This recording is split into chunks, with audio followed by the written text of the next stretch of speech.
그래서 회피형들의 삶을 보면요, 생각보다 되게 단순한 경우가 많아요.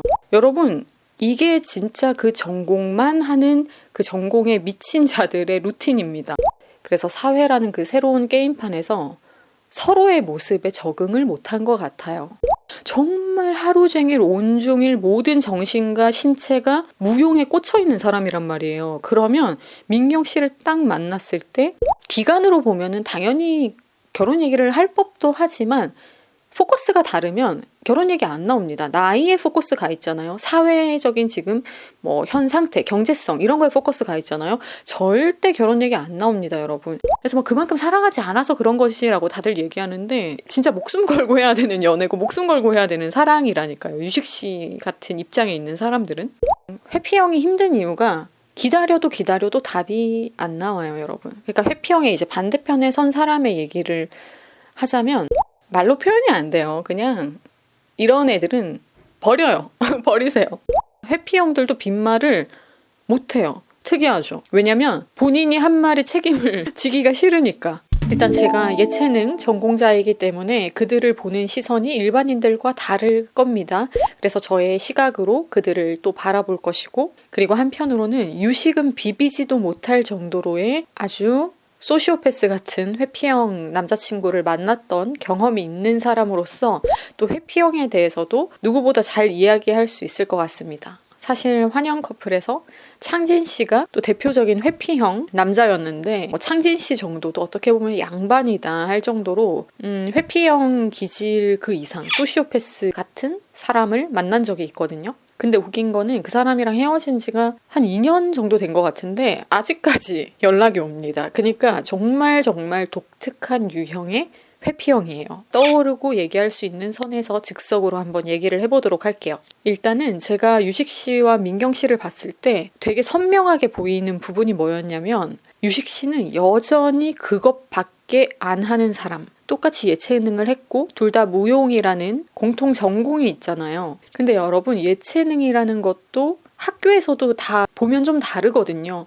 근데 학교를 다닐 때는 둘 다 어쨌든 열심히 했다라고 했으니까요. 그때는 조금 이런 것들이 차이가 안 날 수도 있는데 이제 둘 다 졸업을 했잖아요. 사회에 나와서는요, 이 전공하는 사람들의 입장 차이가 굉장히 달라요. 이게 무슨 뜻이냐면, 이미 유식 씨의 현 지위만 봐도 민경 씨와는 다른 노력이 있는 거는 당연하거든요, 여러분. 민경 씨가 했던 노력과 그러니까 유식 씨가 했던 노력은 이미 다른 결이라는 겁니다.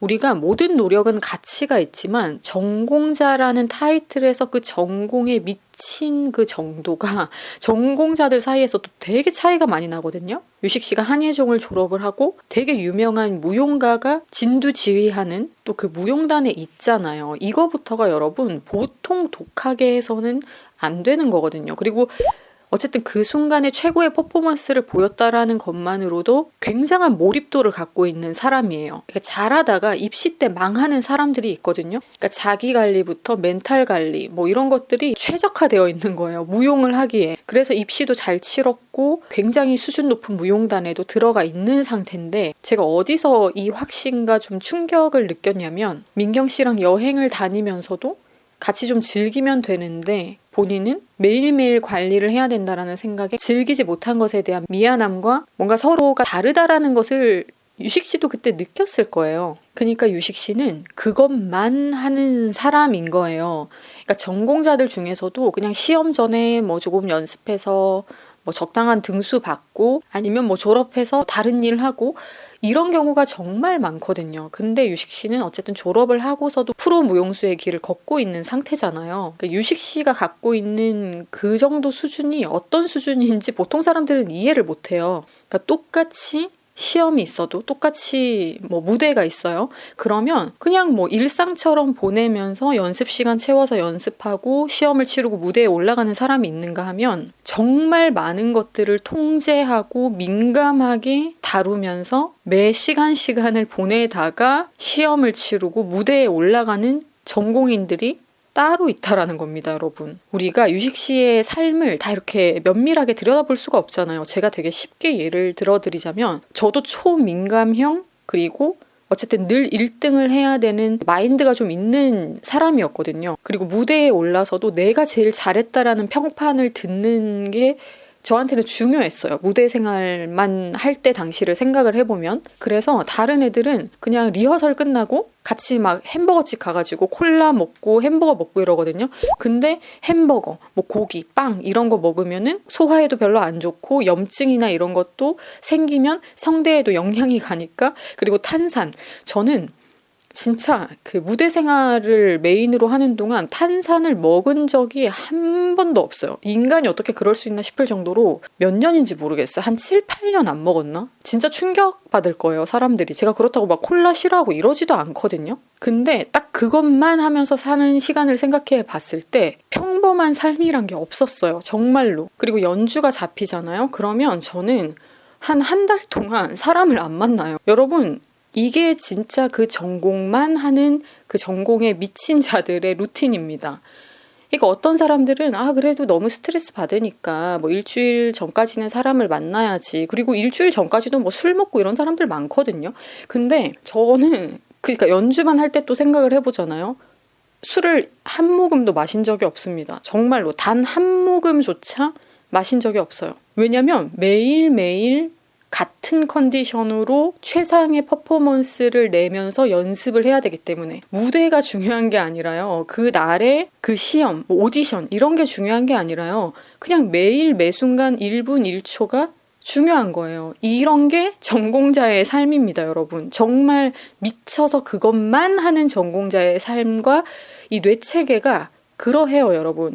거의 뭐 김연아 선수 같네요. 김연아 선수처럼 올림픽 선수가 안 되더라도요. 이렇게 사는 전공자들도 있어요. 뭐 여행을 가고 이런 거 보면은 또 그런 시기에는 좀 유연하게 한 부분도 있겠죠. 하지만 어쨌든 그 안에서도 보면 철저하게 자기 자신을 통제하고 있는 에피소드가 나오잖아요. 근데 사회에 나와서는 이게 양갈래로 더 선명하게 갈라진 거예요.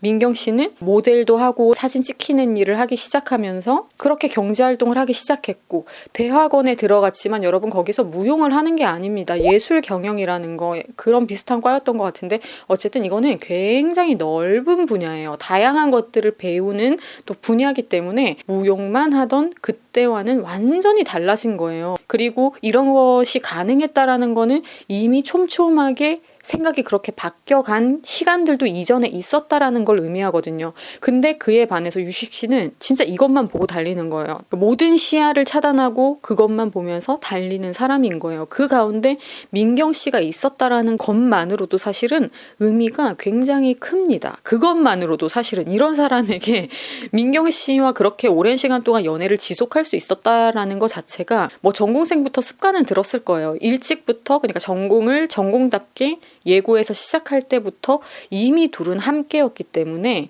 그냥 이게 어색하지 않았을 거예요. 근데 사회에 나와 보니까 이게 극명하게 이게 아닌데 뭔가 다르다. 이거를 되게 선명하게 느낄 수밖에 없는 거예요. 우리가 같이 무용을 했고 그런 시간을 길게 같이 쌓아오면서 공동체라고 느꼈던 것에서 이제 분리가 되는 거예요. 공동체라고 느꼈지만 공동체가 아니다라는 것을 이제 직시하면서 이런 다툼이 많았을 거예요. 그러니까 유식 씨 입에서도 뭐 노는 사람이 좋으면 그런 사람 만나라. 그래서 같이 예체능을 하고 같이 열심히 인생을 살아나가는 사람이라고 생각을 했으나 우리는 이미 달라졌구나를 느끼고 그 다름에서 서로가 조율을 못 해냈을 때 이렇게 갑자기 이게 무슨 일이지 하는 갈등처럼 느껴지면서 본인들도 다 혼란스러워하면서 결국은 이별을 맞이한 거라고 생각이 들거든요. 이 정도로 자기 관리를 밀도 높게 하는 사람들은 연습도 보통으로 안 하겠죠, 여러분. 정말 밀도 높은 연습을 하고 나면 너덜너덜해지거든요. 거기에 너무 많은 에너지를 쏟기 때문에. 그러고 나면은 이제 데이트를 하게 됐을 때 우식 씨가 막 계속 자고 이랬다고 했잖아요. 저는 뭐 자꾸 유식 씨를 옹호하려고 하는 게 아니라 그렇게 살아본 사람으로서 너무 알겠는 거예요. 무슨 입장인지가. 그래서 저는 현명한 방법을 택한 게 저는 그때 연애를 안 했어요. 아예 누구를 만날 생각조차도 안 했습니다. 근데 유식 씨 같은 경우는 제가 아까 얘기했듯이 예고 초입부터 고1, 2 이때부터 연애를 했기 때문에 연애 대상이 본인이 정말 밀도 높게 전공과 함께 미쳐서 살아가는 그 삶에 존재하는 것이 위화감이 딱히 들지 않았던 거예요. 그 위화감이 언제 들었냐? 사회에 나왔을 때. 그래서 저는 이 시기쯤에 그들이 겪는 이 갈등이 되게 당연할 수밖에 없다라고도 생각이 들었거든요. 그러니까 너덜너덜해진 상태로 연습 후에 일정을 다 마치고 거기다가 막 돈도 번다고 레슨도 다니죠. 근데 레슨도 여러분 딴 걸 한 게 아니에요. 똑같이 무용에 빠져서 그것만 레슨을 한 거면 정말 하루 종일 온종일 모든 정신과 신체가 무용에 꽂혀 있는 사람이란 말이에요. 그러면 민경 씨를 딱 만났을 때 오래 만났으니까 이제 편안한 만큼 정말 더 이렇게 확 풀어질 수밖에 없거든요. 그러니까 막 졸리기도 하고 약간 방치한 느낌으로 민경 씨를 두게 되는 뭐 이런 모습으로 연결이 되긴 했지만 그렇게 밀도 높게 미쳐서 사는 사람일수록 어쨌든 또 정서적인 지지가 되게 중요하거든요. 우리가 기본적으로 생각을 해보면 피곤한데 연인을 만났는데 연인이 나한테 너무 막 애정을 갈구하고 이러면 어떨 땐 또 더 피곤해지기도 하잖아요. 근데 이게 단순한 그런 느낌이 아니라 그냥 업무만 보고 오고 이런 것 이상으로 막 혼연일체돼서 뭔가를 하다가 평하고 이렇게 데이트 장소에 튀어나오게 됐는데 그때 민경 씨는 민경 씨대로 외롭고 힘들고 뭔가 자기의 존재가 거부당하는 느낌이 들고 유식 씨는 유식 씨대로 완전 너덜너덜해지고 어쩔 수가 없는 것 같아요. 그래서 바쁜 사람들이 원래 연애하면 상대방이 힘들 수밖에 없어요. 근데 그것 이상이 유식 씨 같은 이제 그것만 하는 사람들 그러면서도 그것에 대한 밀도도 미친 듯이 높은 사람들이란 것은 우리가 어느 정도는 좀 이해를 하고 있어야지 유식님만 너무 이렇게 막 조지지 않는다라는 거죠. 제일 베스트는 그런 삶을 사는 유식 씨가 더 고달플 것을 좀 알아줬으면 알아주는 사람이 상대방이었으면 유식 씨도 더 마음이 회피성으로 안 가고 점점 더 그 사람을 신뢰하고 받아들였을 것 같거든요. 근데 민경 씨 성향상 또 그런 사람은 아니에요. 뭐 또 솔직하게 표현하고 투정하고 싶으면 투정도 하고 오빠니까 또 막 이렇게 했는데 근데 그 유식 씨 같은 삶을 사는 사람에게는 제일 중요한 키워드가 이거예요, 여러분. 그래, 본인이라고 더 피곤하면 더 피곤했지. 여러분 그 젊은 나이에 술 한 모금 하고 싶고 막 사람들이랑 또 놀고 싶고 애인도 있는데 또 애인이랑 여기도 저기도 막 더 다니고 싶지 않겠어요? 본인이라고 그러고 싶지 않았겠어요? 자신을 그렇게 미친 듯이 통제하면서 사는 삶이요. 정말 정말 사실은 괴로운 삶이에요. 근데 그걸 괴롭다라고 느끼고 싶지 않은 거지. 왜냐면 내가 선택한 길이기 때문에 그리고 나는 그렇게 통제를 해야지 편안한 사람이 있어요. 저도 어렸을 때는 그게 유일한 방법이라고 생각을 했었거든요. 근데 지나고 보면은 정말로 유식 씨가 했던 그 후회처럼 그래 조금 같이 즐기면서 술도 같이 좀 마시고 막 그렇게 좀 시간을 보낼 걸 후회를 하잖아요. 왜냐면 정말 지나고 보면 아 그렇게까지 나를 괴롭히지 말 걸 이런 생각이 들어요. 그러면 이제 유식 씨는 옆에 상대가 있으니까 당연히 이제 상대방도 그 시간 속에서 좀 더 나랑 즐겁게 보낼 수 있게 해줄 걸 하는 후회가 당연히 들죠. 어쩌면 유식 씨가 나이에 대한 그런 게 없다라고 하면서 뭐 연상들에게 자기의 존재를 조금 부각시키고 싶어 하는 게 어쩌면 그 사람의 내면에는 본인도 피곤한 이 삶을 응원해주고 오히려 그 부담을 조금 편안하게 내려놓게 해주는 상대를 아주 본능적으로 찾고 있는 게 아닌가라는 생각이 들어요. 그렇다면 현지 씨 같은 사람은 또 잘 맞을지는 잘 모르겠지만 오히려 다른 파트의 예체능을 전공한 그러니까 지연 씨 같은 타입이 잘 맞을 수도 있죠. 밝게 응원해주고 이렇게 사람이 이렇게 떨어지는 거를 지연 씨는 어쨌든 잘 북돋아주는 그런 걸 또 센스 있게 잘 보는 타입이니까. 근데 유식 씨가 이렇게 이제 이렇게 되면은 민경 씨는 막 쪼아대는 스타일이니까 힘들죠. 그래서 민경 씨의 그 솔직하고 애교 많고 막 좀 이렇게 투덜 찡찡대는 그 귀여운 면도 유식 씨의 삶과는 뭔가 이렇게 서로가 서로를 흡수하기에는 힘든 지점이 분명히 있을 수밖에 없어요. 그래도 서로가 서로에게 잘했으니까 그 긴 시간을 사실은 만난 거거든요. 근데 이 사회에 나오면 아예 게임판이 달라져요. 학생 시절, 또 대학교, 사회 이렇게가 예체능은 상당히 선명합니다. 근데 사회와 대학교가 지나치게 선명하게 달라요. 예체능은 너무너무 그게 현타처럼 이렇게 와닿거든요. 그래서 사회라는 그 새로운 게임판에서 서로의 모습에 적응을 못한 것 같아요. 그리고 유식 씨는 그게 임계점이라고 하죠. 이렇게 잘 좀 참아주는 유형인데 분명히 맞춰주고 참아주는 스타일이죠. 회피형의 특징이기도 합니다. 잘 참고 굳이 이러면서 그냥 싸우지 않으려고 하는 게 또 회피형의 특징인데요. 그 임계점을, 그 한계점을 넘는 순간이 찾아온 거죠. 사회에 나오니까 형들도 이제 TV 나오고 이러면서 무용으로 막 떡상을 하고 하는데, 여기서도 포인트는 역시나 막 돈을 더 많이 벌고 막 유명해지고도 키워드가 선명해요. 무용이에요. 민경 씨는 뷰티 인플루언서나 다양한 곳으로 이제 확장을 했는데 여전히 사회에서 돈, 이것과 연결되는 것 또한 유식 씨는 무용입니다, 여러분. 그러니까 진짜 이거밖에는 없는 사람인 거예요. 근데 뭐 더 나에게 시간을 써라, 뭐 더 잘해라, 이런 표현이 그 내면 깊숙이는 어떤 질문처럼까지 와닿을 수 있냐면, 무용이냐 나냐 선택해, 약간 이런 느낌처럼 와닿기 때문에 무용은 본인 자신이거든요. 유식 씨한테 본인의 정체성이자 본인의 지금 업이란 말이에요. 업, 경제적인 것과도 완전히 직결되어 있는 건데, 이거를 마치 뭔가 조절하라라는 듯이 말하거나 뭔가 둘 중에 선택해라는 뉘앙스를 풍기면 유식 씨는 이게 머릿속에서 비상사태예요. 완전히 되게 받아들이기가 힘든 개념이란 말이에요. 그러니까 그런 뉘앙스로 민경 씨가 접근을 하고 표현을 하다 보니까 서로가 상처받고 이해를 못하면서 이렇게 됐다. 그래서 정말 여러분, 사람을 본질적으로 이해하는 게 매우 매우 시급한 일이에요. 연애에 있어서는 그것만큼 시급하지 않은 일이 없어요.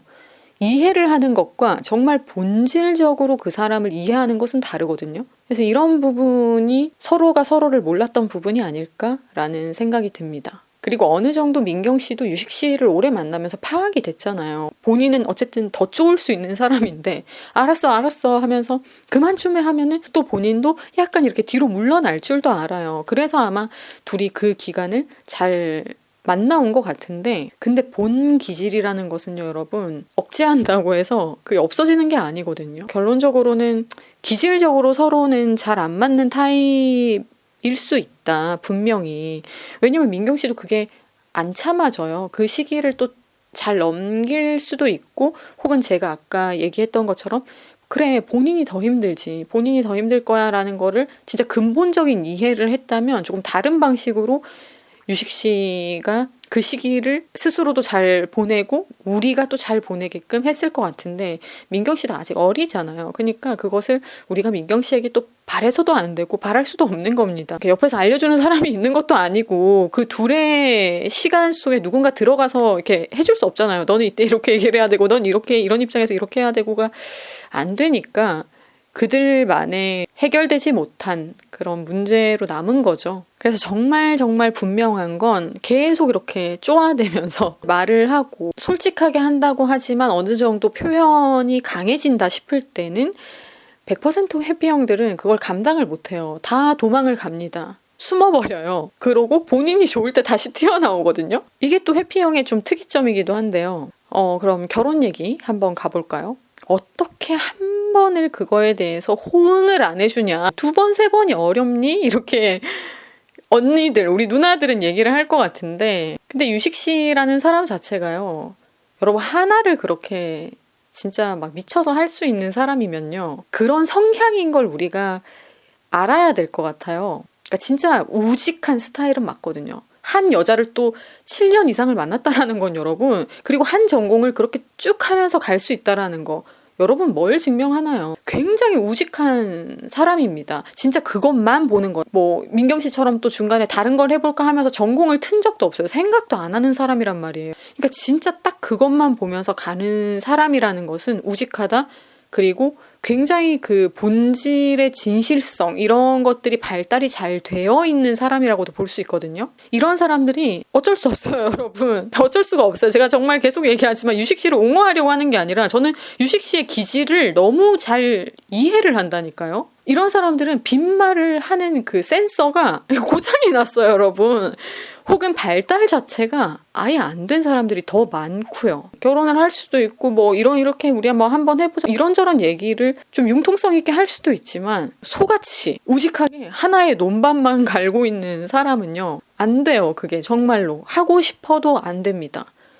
그래서 어떻게 저렇게 사람이 융통성도 없고 답답하냐 말이라도 하지 하는데 이게 네, 그런 성향이기 때문에도 그런 것도 있고요. 회피형이기 때문도 있습니다. 회피형들도 빈말을 못해요. 특이하죠. 왜냐면 본인이 한 말에 책임을 지기가 싫으니까 그런 것도 있습니다. 그래서 회피형을 한편으로는 우리가 거짓말쟁이를 만들어 버릴 수도 있거든요. 회피형이 융통성 있게 말을 못하는 사람인데 빈말을 못하는 사람인데 해야 된다라는 것을 자꾸 요구받으면서 그게 약간 강압처럼 와닿을 때 있잖아요. 도망갈 수 없는 상황이면 그러니까 거짓말하는 게 습관이 돼버리는 회피형들이 또 많잖아요, 여러분.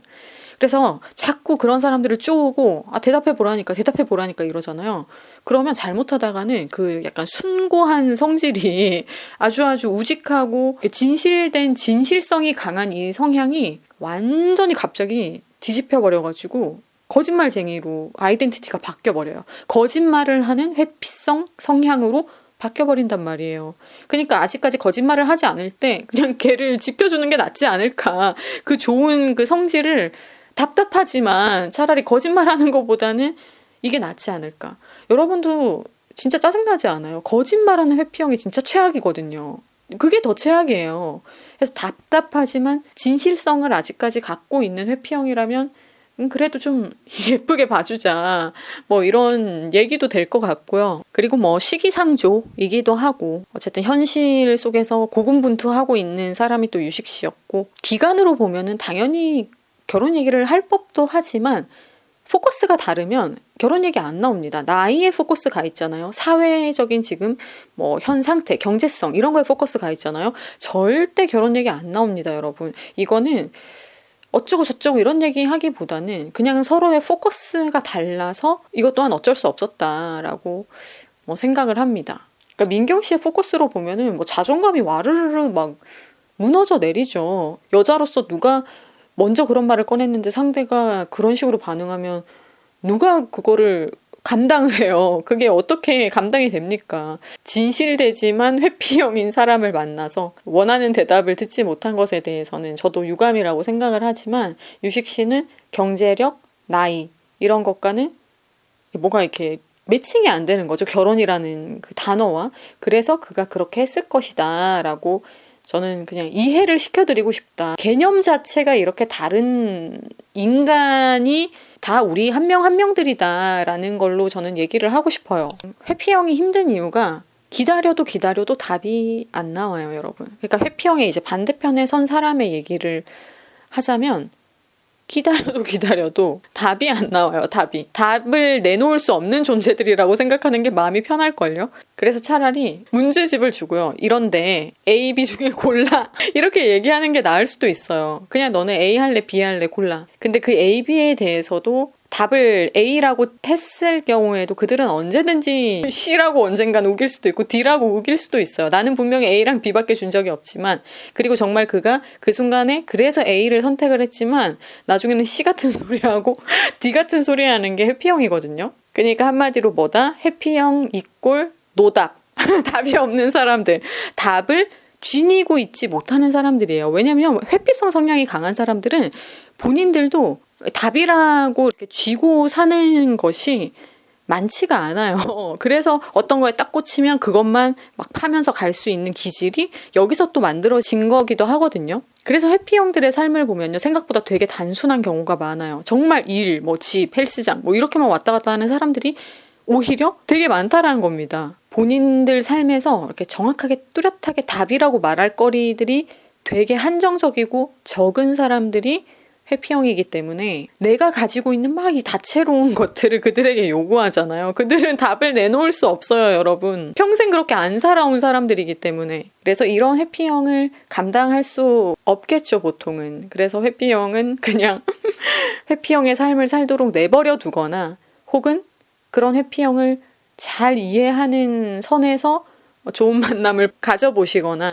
뭐 이 정도로 전 얘기할 수 있을 것 같아요. 저 같은 경우는 그 만났던 회피형이 지금까지도 연락이 오고 막 매달리고 이러지만 되게 재밌는 얘기 마지막으로 하고 영상을 마칠 건데 지금 이제 딱 떠오르는 얘기가 저는 일단 그 사람을 이제 정이 다 떨어졌어요. 그래서 막 다시 만나고 싶진 않거든요. 근데 그 사람도 또 되게 좋은 면모는 있어요. 대립하기 싫어하고. 그러니까 사람이 겉으로 보면 되게 순해 보이고 착해 보이거든요. 유식 씨랑 뭐 외모도 살짝 닮고 피지컬도 좀 비슷해요. 그리고 약간 그 유식 씨가 풍기는 이미지랑도 되게 비슷하거든요, 느낌이. 그러니까 겉으로 보면 회피형들이 그러니까 거짓말형 회피형까지 넘어가서 완전 막 얍삽이 같이 미친놈이 되기 전에는 보통 겉으로 보면 또 되게 순해 보이거든요. 대립하는 걸 안 좋아하기 때문에. 그래서 아무튼 그 사람도 너무너무 막 유순하고 부드럽고 그런 면이 있어서 저는 그런데 되게 처음에 끌렸었던 거거든요. 이런 부분이 좋다 하면서 마음을 열었더니만 본질적으로 악함이 있는 거예요. 어쨌든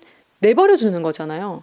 그러니까 본인은 나는 몰라, 답을 모르니까 이러면서 내팽겨치고 있는 상태로 그냥 계속 있는 거예요. 한마디로.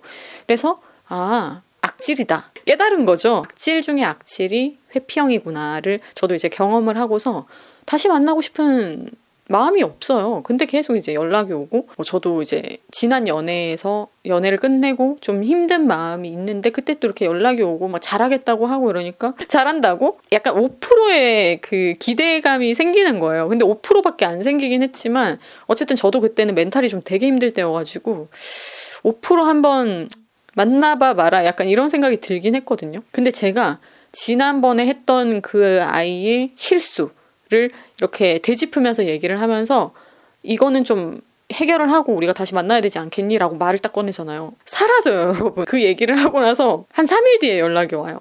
그리고 이제 저도 그래 한번 끝까지 가보자. 네 놈이 어떻게까지 하는지를 내가 한번 봐야 되겠다. 제가 이번에는 어떻게 해야지 나한테 더 이상 연락을 안 하겠니? 이 마음으로 해본 거죠. 그래서 또 똑같이 이제 걔가 답을 낼 수 없는 그때 당시에도 그랬기 때문에 우리의 이별 사유가 됐던 뭐 여러 가지 그런 부분들에 대해서 또 이제 막 제가 묻기 시작해요. 이제 마치 민경이 유식 씨한테 하는 것처럼 막 결혼 이런 얘기는 아니지만 왜냐면 전 다시 만날 생각이 없으니까 어쨌든 우리만의 또 해결되지 않은 그런 것들을 얘기하잖아요. 그러면 또 일십이에요. 사라져요. 2주 동안 사라져요. 3주 동안 사라져요. 근데 그러고 나서 다시 나타나서 아무 일도 없는 것처럼 말을 걸어요. 그러니까 미안하다는 말도 회피를 해요. 그리고 자기 모습을 못 받아들이니까 뭐 얘기하다가 막 저도 막 이제 폭주를 하는 거죠. 쌍욕을 하면서 더 이상 내 삶에 이제 끼어들지 마. 열받아서 말을 하면은 이제 그 친구가 내가 그렇게 나쁜 놈이야? 이러면서 또 막 울음표 이런 거 보내고 말로 표현이 안 돼요. 그냥 이런 애들은 버려요. 버리세요. 그래서 저는 되려 예체능을 했기 때문에 그리고 저도 유식 씨처럼 뭔가 딱 그것만 할 때는 정말 그것만 하는 사람이고 그거에 대한 또 밀도도 굉장히 지나치게 어떻게 보면 높은 사람이기 때문에 예체능인 회피형에 대해서는 이해가 어느 정도 잘 되거든요. 근데 소시오패스형 회피형은 말 맞다나 소시오패스 회피형이에요. 이해를 해줄 필요가 없어요. 이해를 하고자 파도 안 돼요. 이런 쓰레기는 더 지독한 회피형이 이렇게 있다라는 거를 여러분들에게 말씀드리면서 그리고 저는 민경 씨의 입장도 너무 잘 이해하는 사람이 저도 확장한 사람이잖아요. 그것만 하다가 확장했다가 확장한 삶을 살기도 하지만 그러면서도 저는 그것만 하는 때가 종종 있단 말이에요. 그러니까 또 한 기간 동안 뭐 몇 달 동안은 또 계속 일주일마다 연주가 있어가지고 제가 그런 시간을 보내야 될 때 연인은 그걸 견디기가 되게 힘들어요. 왜냐면 이제 관리를 한다고 같이 술도 못 마시죠. 저녁까지 놀지도 못하죠.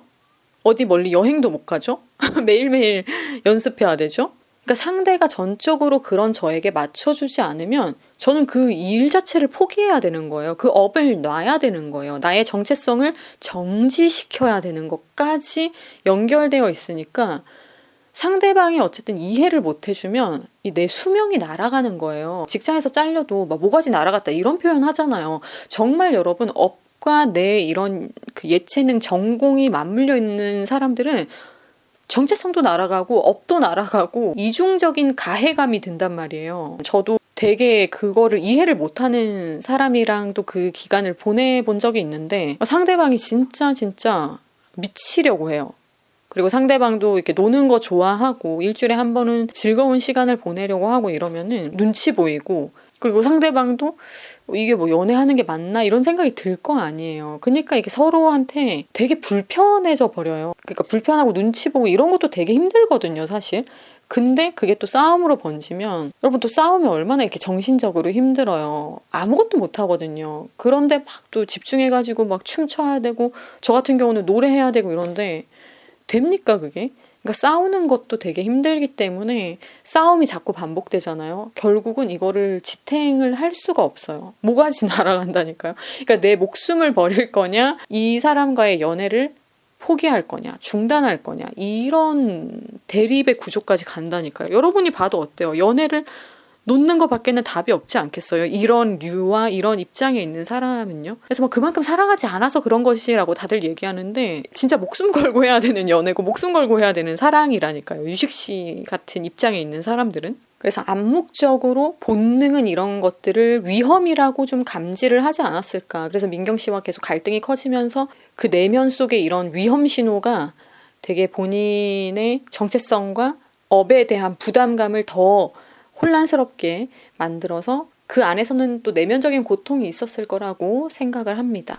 여러분 이렇게 회피형 연애를 경험해 본 사람, 그러면서도 예체능을 전공한 사람의 입장에서 얘기를 들어보니까 또 좀 새롭지 않나요? 누가 잘했다 못했다 이런 얘기를 하려고 하는 것보다는 여러분들이 이런 시각에서 보면 또 이렇게도 보이는구나를 새롭게 보는 면이 있었으면 하는 마음으로 오늘 제가 이런 얘기를 또 해봤습니다. 오늘 영상은 여기에서 마무리하도록 하겠습니다. 다음 영상에서 다시 만나요.